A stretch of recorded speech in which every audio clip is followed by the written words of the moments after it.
It's pumpkin season across the coastal bend, and while many may be picking out the perfect one for your porch, you might be surprised to learn most of those bright orange gourds don't actually grow here. No, that's a good-looking group behind us, though. Turns out your pumpkin makes its way to South Texas from hundreds of miles away.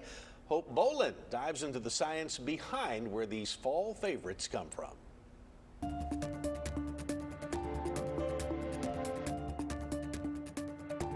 Have you ever wondered where we get all of our pumpkins here in the coastal bend?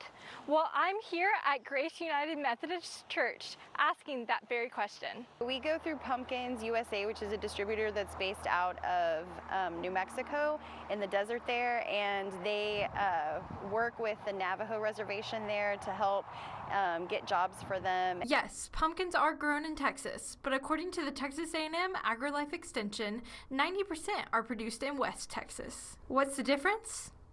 Humidity. Our area is drier than your area humidity-wise, and it creates less issues in the growth of the pumpkin. Pumpkins left sitting in water or high humidity can cause stains and mildew to form. They are considered a desert crop, but they do need rain.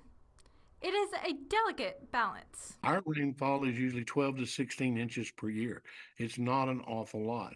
And when that happens, we normally do not have the kind of yield that we have, and the hotter it stays, the smaller the pumpkins stay. This year we've been blessed with a great big beautiful pumpkin. We've got the prettiest jack-o'-lanterns that we have ever raised, and we've been raising pumpkins since the 1960s. In Corpus Christi, our average annual rainfall is around 31 inches, but our humidity is pretty high. The main crops that are grown here, cotton, corn, and sorghum, are heavily dependent on the timing of the rain. All three of those I just mentioned are summer crops that we would plant starting in February through the end of March. And then about the time those crops get to a stage where they're big enough they need a lot of water, that spring rain comes. And then we also need hot, dry weather at harvest.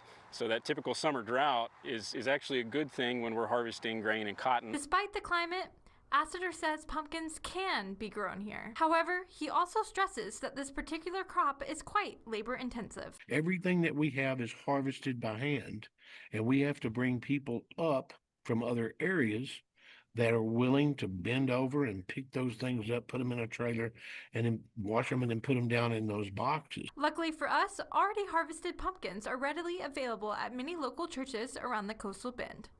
Hope Boland, 3 News.